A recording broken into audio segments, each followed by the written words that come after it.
Shalom Jemaat Tuhan, GPI Immanuel Yogyakarta. Senang bertemu dengan saudara. Saya percaya hari ini adalah hari yang sangat luar biasa. Dan saya percaya rentetan kemenangan Tuhan telah siapkan buat kehidupan saudara semuanya. Di kesempatan hari ini, saya akan menyampaikan pesan Tuhan. Dan saya percaya apapun keadaan dan kondisi yang sedang saudara hadapi, pesan Tuhan ini akan mengokohkan dan sekaligus mengobarkan iman saudara. Saya akan membacakan ayat firman Tuhan dari Mazmur 73 ayat 21 sampai 24. Demikian bunyi firman Tuhan. Ketika hatiku merasa pahit dan buah pinggangku menusuk-nusuk rasanya, aku dungu dan tidak mengerti, seperti hewan aku di dekatmu. Tetapi aku tetap di dekatmu. Engkau memegang tangan kananku, dengan nasihatmu engkau menuntun aku, dan kemudian engkau mengangkat aku ke dalam kemuliaan. Saya mengerti masa sulit adalah masa yang dihindari oleh semua orang. Saya mengerti masa-masa yang berat adalah masa yang kalau perlu jangan dialami oleh semua orang. Tapi tidak bisa dipungkiri masa sulit itu tiba-tiba datang.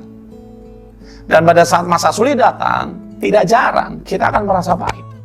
Itulah yang ditulis dalam Alkitab. Pemazmur dengan jujur berkata, hatiku merasa pahit, buah pinggangku menusuk-nusuk rasanya. Dan secara jujur pada saat hati pemazmur itu merasa pahit, ada masa sulit datang. Yang dialami pemazmur adalah aku dungu dan tidak mengerti. Ini adalah gambaran bagi banyak orang. Pada saat masa sulit datang, dia ngerasa terjepit, dia blank, dia dungu, dia nggak ngerti harus ngapain, dia nggak ngerti harus ambil keputusan apa, dia nggak ngerti. Tapi Alkitab memberi catatan yang sangat luar biasa. Kisah hidup pemazmur tidak berhenti di masa sulit. Kisah hidup pemazmur tidak berhenti di hati yang merasa pahit. Kisah hidup pemazmur tidak berhenti di dungu. Dan saya berdoa, kisah hidupmu juga tidak berhenti di masa sulit itu. Apa yang membuat kisah hidup pemazmur berbeda? Perhatikan baik-baik. Ayat 23. Tetapi aku tetap di dekatmu. Engkau memegang tangan kananku. Dengan nasihatmu engkau menuntun aku. Dan kemudian engkau mengangkat aku ke dalam kemuliaan. Ayat 23 berkata, tetapi aku tetap di dekatmu. Jadi Bapak Ibu Saudara semuanya, apapun yang sedang kau hadapi, engkau tidak boleh tetap di masalahmu. Engkau tidak boleh tetap di masa sulitmu. Engkau tidak boleh di sana. Engkau harus tetap dekat Tuhan. Apa akibatnya pada saat kita tetap dekat Tuhan? Alkitab memberi penegasan, engkau Tuhan memegang tangan kananku. Dengan nasihatmu engkau menuntun aku. Dan kemudian engkau mengangkat aku ke dalam kemuliaan. Pada saat kita tetap dekat Tuhan, Tuhan akan memegang tangan kita. Tuhan akan menuntun kita. Dan Tuhan akan mengangkat kita ke dalam kemuliaan. Karena itu hari ini sebagai hamba Tuhan, saya menyampaikan, apapun situasi, apapun peristiwa yang sedang kau hadapi, tetaplah dekat Tuhan. Karena pada saat engkau tetap dekat Tuhan, maka Tuhan akan datang. Tuhan akan memegang tanganmu. Tuhan akan menuntunmu. Dan Tuhan akan mengangkatmu dalam kemuliaan. Terima pesan Tuhan ini dan hiduplah di sana. Percayalah, engkau bukan saja bisa melewati masa sulit ini, tapi engkau akan menaklukkannya. Tetaplah dekat dengan Tuhan. Maka kemuliaannya akan nyata dalam hidup saudara. Tuhan Yesus memberkatimu. Salam hormat, salam kasih dari kami Jemaat Tuhan di Surabaya. Tuhan Yesus memberkati Jemaat GPI Immanuel Yogyakarta. Tetaplah mati-matian, gila-gilaan, habis-habisan dalam mencintai Tuhan. Amin.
hadir dalam hidupku.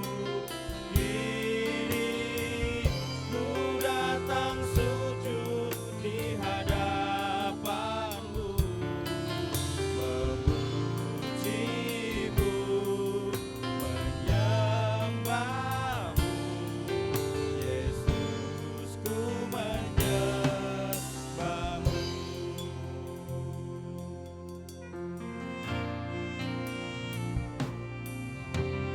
Yesus, kemuliaan-Mu penuhi hatiku. Yesus, kemuliaan-Mu berkati hidupku. Segala pujian syukur bagimu, Kau hadir dalam hidupku. Kini ku datang sujud di hadapanmu, memujimu, menyembahmu. Yesus, ku menyembahmu.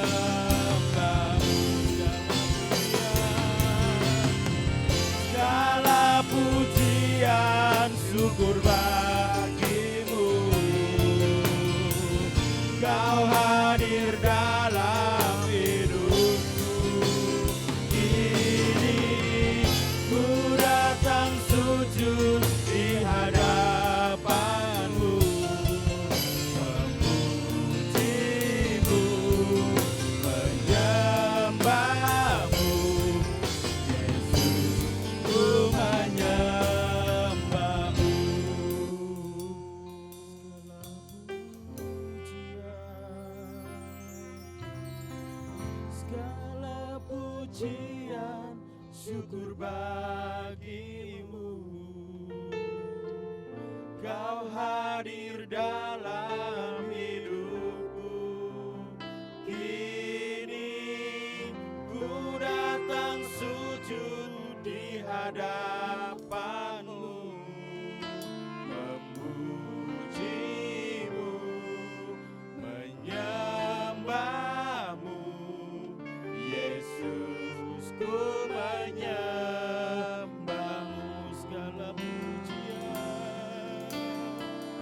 Segala pujian syukur bagimu, Kau hadir dalam hidupku.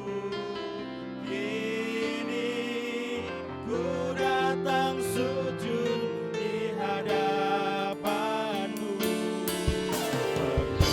memujimu, menyembahmu. Ku menyembahmu. Mari jemaat Tuhan kita akan naikkan. Segala pujian syukur bagimu, Kau hadir dalam hidupku. Kini ku datang sujud di hadapanmu, memujimu, menyembahmu. Yesus, ku menyembahmu. Yesus, ku menyembahmu. Ku menyembahmu. Yesus, ku menyembahmu. Sorak-sorai buat Tuhan kita Yesus Kristus.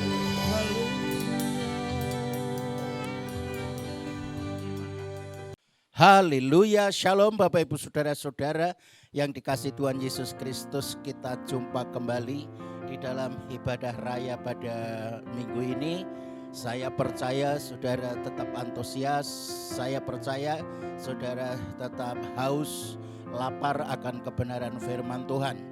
Nah, sebab itu sebelum kita akan mendengar firman Tuhan, kita akan berdoa terlebih dahulu supaya di dalam kita mendengar firman Tuhan, kita mendapatkan pengurapan dan firman Tuhan akan merubah setiap kehidupan kita supaya kita senantiasa ada di dalam perlindungannya. Kita akan berdoa. Haleluya. Terpujilah namamu Bapa di surga, Bapa yang kami sembah di dalam nama Tuhan Yesus Kristus. Hanya oleh kasih anugerah Tuhan, kalau saat ini kami ada sebagaimana ada. Sebentar kami akan menerima kebenaran firman-Mu. Kami mohon roh hikmat dan pewahyuan, urapan-Mu turun atas kami semua, terlebih hamba-Mu yang akan menyampaikan firman Tuhan. Taruhkan perkataan hikmat, perkataan makrifat, perkataan-perkataan profetik, sehingga setiap kebenaran firman Tuhan yang kami terima pada saat ini akan membawa dampak, membawa perubahan, membawa satu kebangkitan roh kami, supaya kami semakin hari semakin mengasihi Tuhan, semakin hari semakin mengerti akan rencana dan kehendak-Mu. Terpujilah namamu Bapa, bersabdalah lewat hamba-Mu, kami siap menerimanya di dalam nama Tuhan Yesus Kristus. Haleluya, sama-sama katakan amin.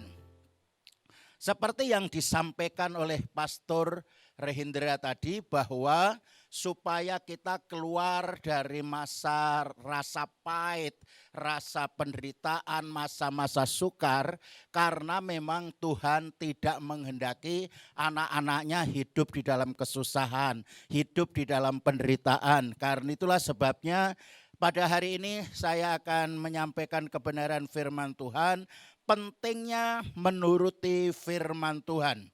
Saya ulang, pentingnya menuruti firman Tuhan atau firman Allah. Sehingga dengan demikian kita akan mendapatkan perlindungan. Kita akan membaca terlebih dahulu di dalam kitab Wahyu pasal yang ketiga. Wahyu pasal 3 ayat 8 sampai ayat yang ke-10. Demikian firman Tuhan. Aku tahu segala pekerjaanmu. Lihatlah, aku telah membuka pintu bagimu yang tidak dapat ditutup oleh seorang pun. Aku tahu bahwa kekuatanmu tidak seberapa, namun engkau menuruti firmanku dan engkau tidak menyangkal namaku. Ayat yang ke-9, lihatlah beberapa orang dari jemaat iblis, yaitu mereka yang menyebut dirinya orang Yahudi, tetapi yang sebenarnya tidak demikian, melainkan berdusta. Akan kuserahkan kepadamu. Sesungguhnya aku akan menyuruh mereka datang dan tersungkur di depan kakimu dan mengaku bahwa aku mengasihi engkau. Ayat yang ke-10. Karena engkau menuruti firmanku untuk tekun menantikan aku, maka aku pun akan melindungi engkau dari hari pencobaan yang akan datang atas seluruh dunia untuk mencobai mereka yang diam di bumi. Ayat 10 saya ulang. Karena engkau menuruti firmanku untuk tekun menantikan aku, maka aku akan melindungi engkau dari hari pencobaan yang akan datang atas seluruh dunia untuk mencobai mereka yang diam di bumi. Saudara-saudara yang dikasihi Tuhan Yesus Kristus,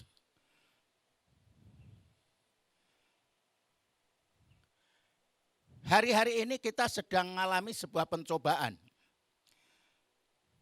Sejak saya lahir sampai sekarang umur saya hampir 60 tahun. Tapi belum sampai. Selama ini belum pernah ada pencobaan yang melanda di seluruh dunia. Ya, kalau dulu itu paling hanya negara-negara tertentu kayak Ebola di India, kayak hanya khusus negara-negara tertentu kayak Amerika, kayak Inggris, Perancis, Cina, Jepang. Tetapi penyakit yang sama yang melanda di seluruh dunia ini kayaknya baru pertama kali.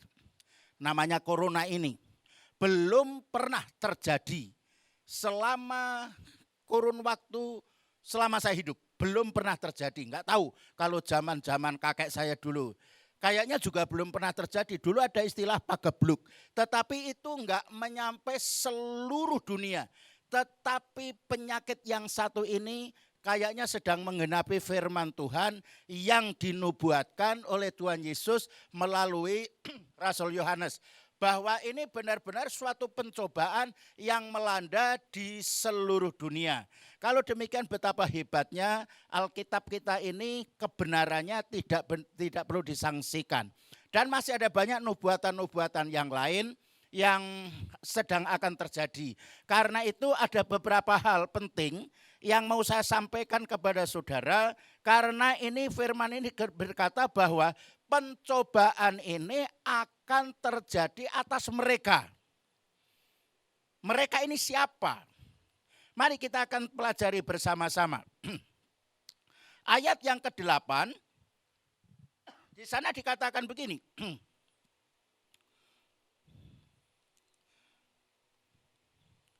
Aku tahu segala pekerjaanmu.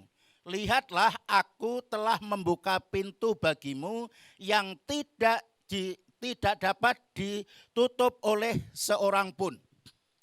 Kalau bicara membuka pintu ini berarti tangan Tuhan, kuasa Tuhan, kasih Tuhan, berkat Tuhan tidak akan pernah bisa dibatasi. Biarpun ini terjadi masa-masa sukar, masa-masa sulit di bidang ekonomi dan lain sebagainya. Kalau Tuhan sudah membuka, tidak ada yang bisa menutupi.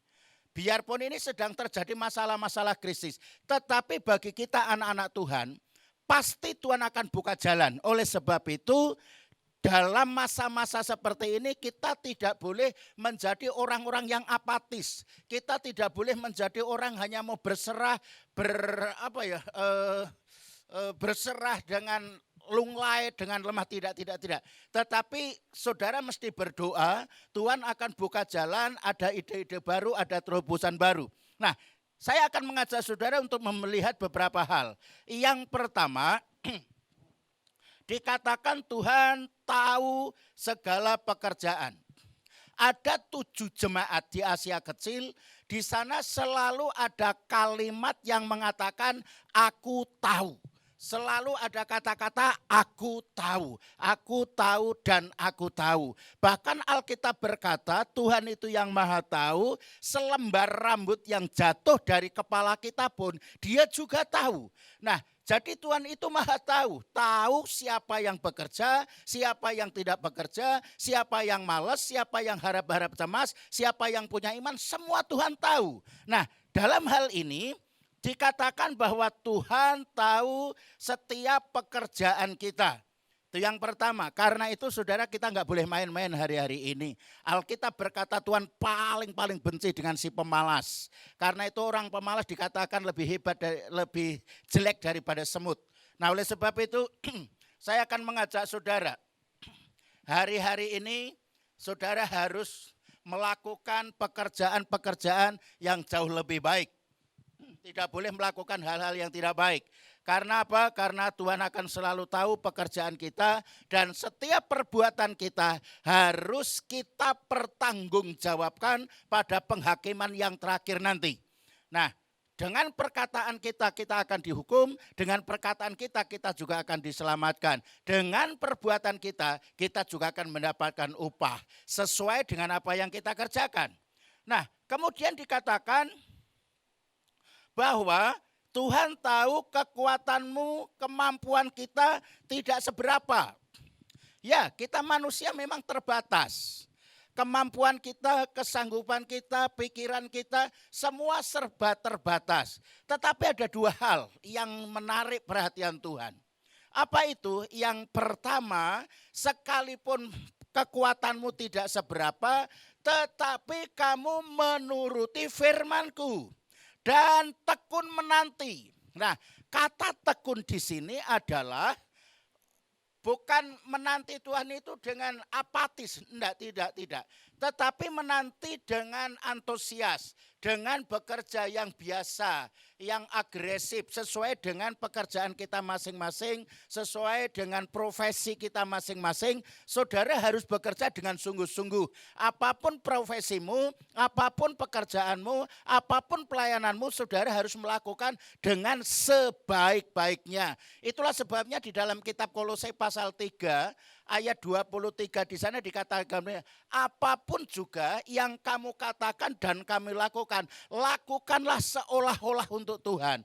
Ayat 24, maka Bapa atau Tuhan yang akan memberikan upah kepadamu. Nah, karena itu saudara-saudara yang dikasih dalam nama Tuhan Yesus Kristus, Tuhan sangat-sangat menghargai setiap orang yang menuruti firman Tuhan.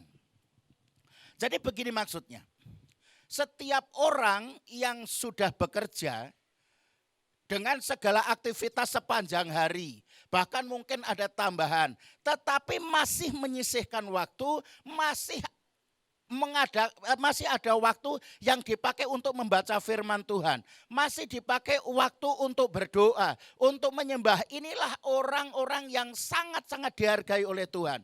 Sekalipun di tengah kesibukan ada rasa capek, tetapi ada desakan roh untuk tetap tekun membaca firman Tuhan, tekun membaca buku-buku rohani, tekun untuk berdoa sambil menanti kedatangan Tuhan Yesus yang kedua kali, sambil menata hidup, sambil menata kehidupan kita sehari-hari, sambil beraktivitas, bersosialisasi dengan masyarakat. Sehingga kita dikatakan menjadi orang-orang yang menjadi terang dan garam dunia. Nah, oleh sebab itu saudara-saudara yang dikasih Tuhan Yesus Kristus, orang-orang yang terus menanti-nanti Tuhan sambil tekun melakukan firman Tuhan, dikatakan orang inilah yang akan terlindungi dari pencobaan yang akan melanda dunia. Saya ulang, orang yang tekun menuruti firman Tuhan, inilah yang akan terlindungi, yang akan dijaga, yang aman, tentram ketika dunia akan mengalami pencobaan yang lebih dahsyat. Nah, saya akan kasih gambaran seperti ini. Ketika bangsa Israel di Mesir, bangsa Israel ditempatkan di tanah Gosen. Gosen itu bagian dari negara Mesir. Sementara Mesir mengalami paceklik atau mengalami kemiskinan yang sangat luar biasa, tetapi orang-orang yang di tanah Gosen di sana semua aman. Tanahnya subur dan mereka semua diberkati. Artinya ketika saudara nanti akan terjadi kegoncangan, pencobaan yang lebih dahsyat lagi. Banyak orang yang mengatakan bahwa corona ini baru icip-icip istilahnya. Ini pencobaan ini baru awal, ini baru icip-icip. Nanti akan ada pencobaan yang jauh lebih dahsyat, akan jauh lebih mengerikan. Tetapi saya katakan saudara jangan takut. Selagi engkau tetap terus berpegang teguh akan kebenaran firman Tuhan, kekuatanmu tidak seberapa, tetapi karena kau pegang firman Tuhan. Kenapa saudaraku pegang firman Tuhan saja kita menjadi orang kuat? Ya karena firman itu yang menciptakan jagat raya ini. Firman itu yang menciptakan segala-galanya. Firman itu adalah kekuatan Allah. Di dalamnya ada kuasa yang benar-benar nyata. Nah, ketika kita berpegang akan firman, berarti kita punya kekuatan yang ilahi, kekuatan yang luar biasa. Karena itu ketika terjadi pencobaan melanda, saudara tetap aman. Karena peganganmu sudah sangat hebat sekali. Apa pegangan kita? Firman. Firman yang pernah menciptakan jagat raya ini. Firman itu adalah kekuatan Allah. Kekuatan Allah sekarang ada di dalam diri kita. Nah, oleh sebab itu saudara jangan tergoyahkan. Selagi engkau tetap pegang firman Tuhan. Engkau tetap yakin dengan janji Tuhan. Engkau tidak tergoyangkan. Saya percaya janji Tuhan itu pasti digenapi. Tuhan pasti akan melindungi ketika terjadi masa-masa pencobaan yang akan melanda di seluruh dunia ini. Haleluya. Nah, lalu apa yang harus kita lakukan? Yang pertama yang harus kita lakukan adalah kita mentaati firman Tuhan. Yang pertama kita harus mentaati firman Tuhan, nggak ada cara lain. Karena itu kita harus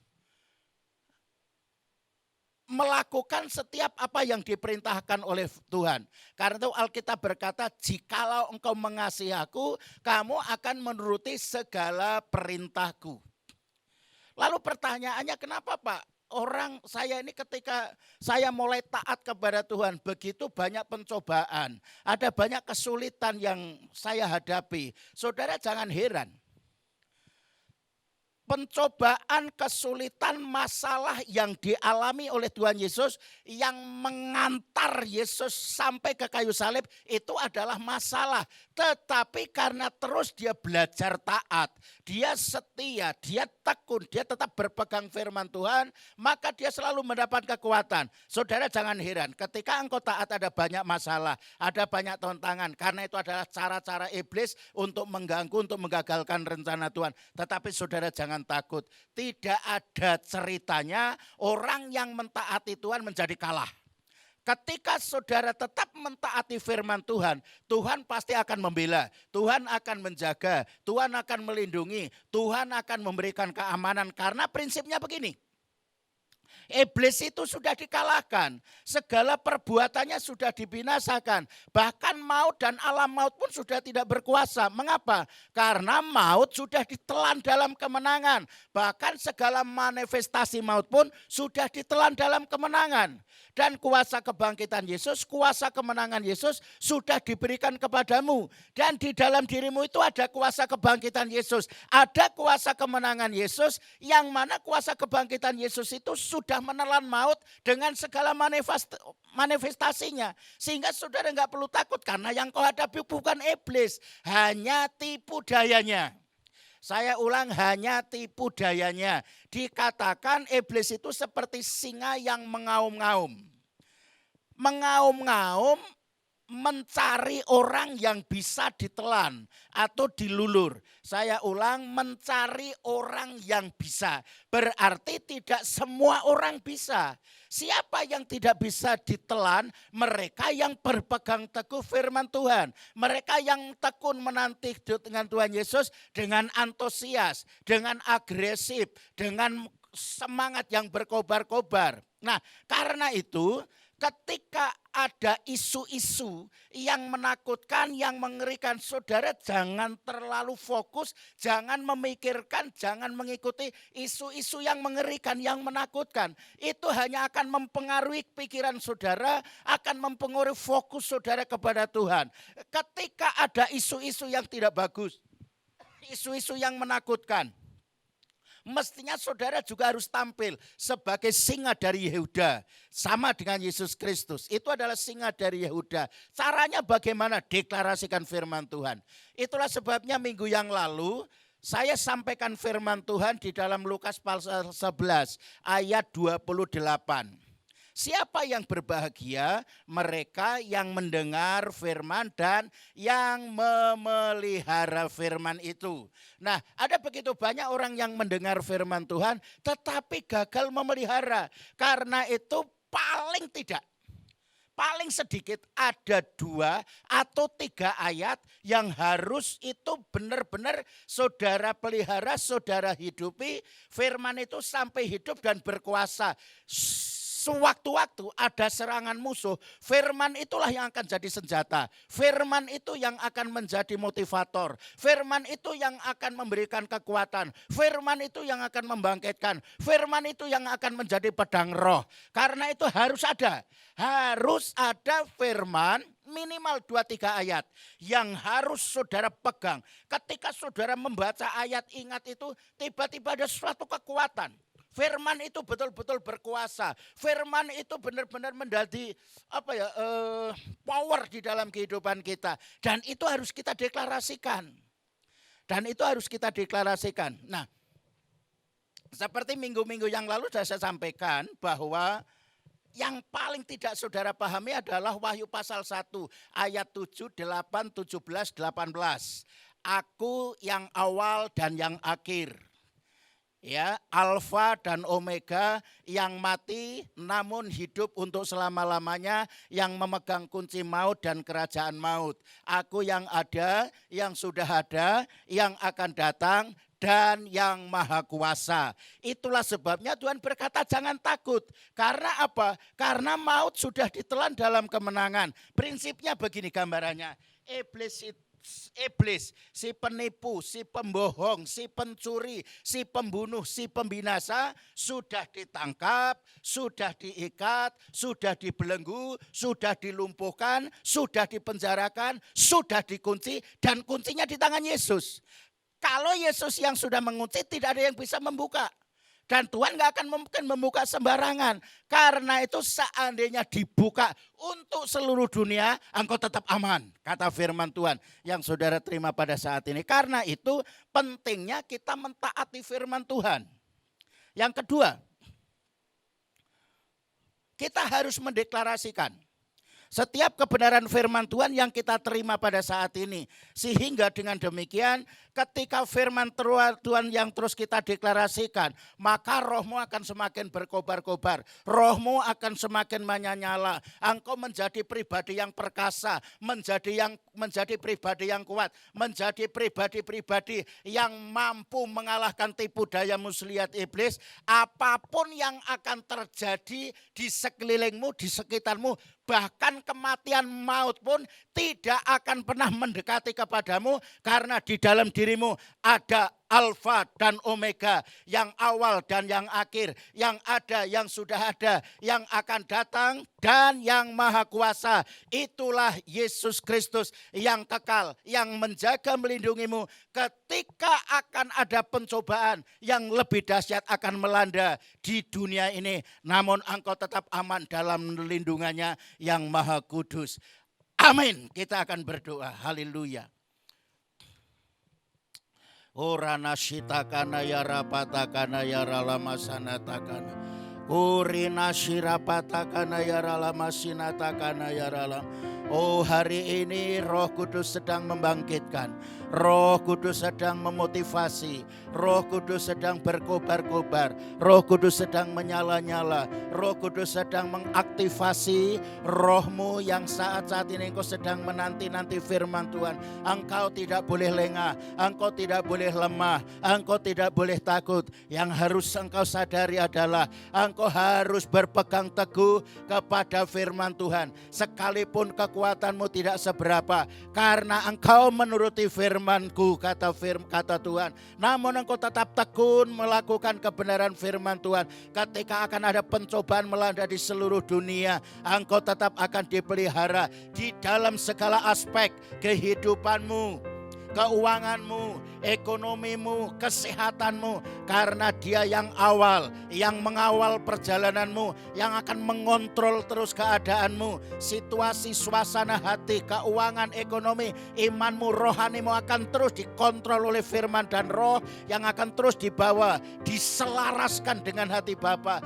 diselaraskan dengan pikiran Kristus, sampai benar-benar realita hadiratnya, realita kerajaan surga selalu ada di dalam dirimu, dan engkau tetap ada di dalam suasana ilahi. Engkau tetap ada di dalam kerajaan yang tidak tergoncangkan, yaitu kerajaan surga. Di dalam nama Yesus terjadilah situasi kondisi yang ada di sekelilingmu, bahkan maut dan alam maut, kematian pun akan takut mendekatimu, karena di dalam dirimu ada roh yang lebih besar, ada kuasa kebangkitan Yesus, ada kuasa kemenangan Yesus yang sudah diberikan kepadamu. Sehingga mulai hari ini aku deklarasikan, menyatakan di dalam nama Yesus, engkau bersama Yesus berjalan dari kemenangan kepada kemenangan, dari kemuliaan kepada kemuliaan, dari kesehatan kepada kesehatan, dari terang kepada terang yang ajaib, dari kekayaan kepada kekayaan, dari kelimpahan kepada kelimpahan.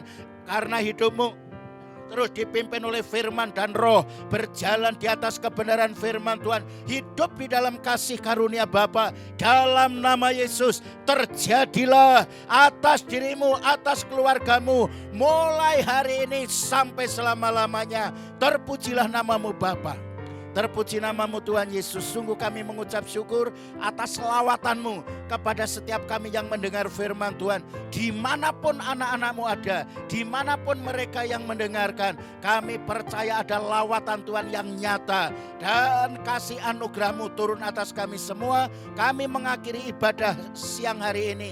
Kiranya kasih anugerah dari Allah Bapa, cinta kasih dari Tuhan Yesus, damai sejahtera dalam Roh Kudus selalu ada menyertai kami mulai hari ini sampai selama-lamanya. Dalam nama Yesus Kristus sama-sama katakan amin. Haleluya. Shalom. Tuhan Yesus memberkati.